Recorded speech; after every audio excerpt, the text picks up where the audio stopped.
Inside Out. I'm reviewing this movie because, of course, we have Inside Out 2 on the way, and I'm really excited for that movie. Though I am concerned, I think it looks a little too similar to Inside Out 1, but I still am excited about that movie. Got my tickets to go see it in IMAX, and so yeah, I want to review Inside Out. Inside Out is an interesting movie in Pixar's filmography because basically, Pixar went through a rut of movies. They went from like Cars 2. It basically started where we had Toy Story 3, then it was Cars 2, and Finding Dory, Incredibles, and or not Incredibles. It was just it had been a while since we had an original Pixar movie, and it looked like we were just going into sequels. And then this movie came out, and it blew audiences away. Everybody loved it. And I remember it being a big deal that summer. I think everybody talked about this movie, everybody enjoyed this movie, and it was really nice to see that with the Pixar movie. And I feel like it's kind of interesting because I feel like we're in a similar situation where it does look like sequels are going to be the norm for Pixar for a little while. They don't really have much original stuff in development as much as they used to, and it's unfortunate. And so I'm curious if we're going to have another Inside Out moment where we're going to get an original movie that everybody loves and wants more of. I don't know, but revisiting this movie all these years later, this is a really good movie with a few major problems. I think this doesn't get said enough, but also gets said too much. Pixar's animations are just, and I say it doesn't get said enough because I feel like at this point, so many people just go, "Well, Pixar's animation's always gorgeous," so there's no really point in saying it. I'm like, no, we should still acknowledge it because these people do still put all this work and effort into making this movie as gorgeous as possible, and their contributions are welcome. That the abstract the abstract room that they go into, that scene where they change up the animation is really cool. All the glowing effects all around the characters is one of Pixar's most beautiful movies. Though it's hard to say because there's so many of them, and they continue to keep up in the ante with some of their movies. I mean, Toy Story 4 is pretty up there too with this one, I would say, with animation wise. Anyway, it just looks gorgeous. The score for this movie is incredible. I mean, it's one of my favorite Pixar scores.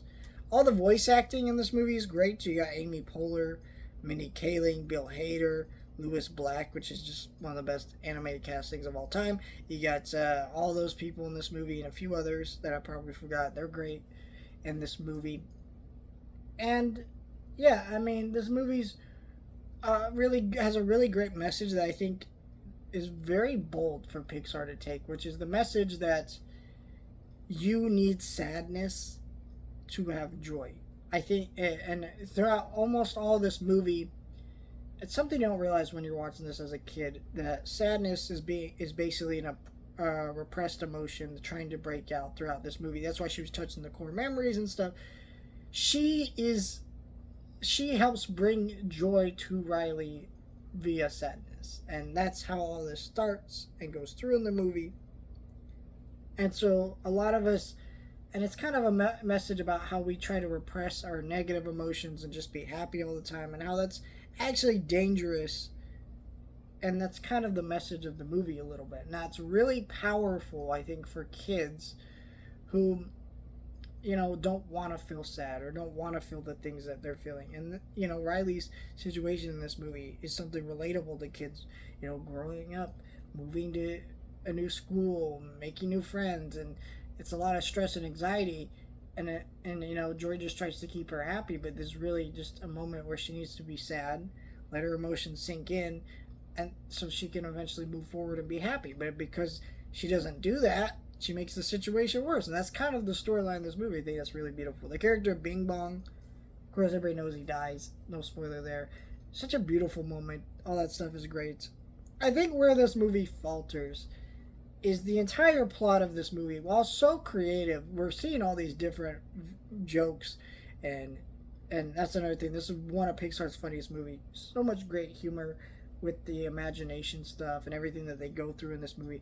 Where this movie falters is just how much they really just can't do the how do I explain it? They can't. Just the plot of this movie is built so much on convenience that it opens up so many plot holes and things like that. Like, for instance, like everybody points out the joke of like, why don't they just send the core memories to headquarters? If those guys are sending all those things up to headquarters, like the gum commercial, like why don't they just do that? But instead they don't. Like, what are we doing here? Um, that's really dumb. There's little conveniences like that. There's the moment where Bing Bong uh, can't read the door, but somehow Sadness and Joy, who can read, because you would think so, they work in headquarters, but whatever reason they can't read as well, so they just follow this Bing Bong blindly in there. It's just like things like that are just goofy.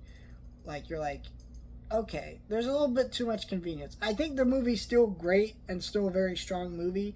That's why I've never understood the people who love this movie so much. They'll say it's one of Pixar's best. I don't think Pixar's best has this many conveniences and little things that just hold down the plot, you know? I think otherwise this is a great movie, but that stuff is just like, okay, like, why don't you just, like, do all that shit? I don't know. It's a great movie. Not trying to downplay its greatness. Pete Docter's just done better Pixar movies like Monsters Inc. and Soul and some other ones. Great ass movie though.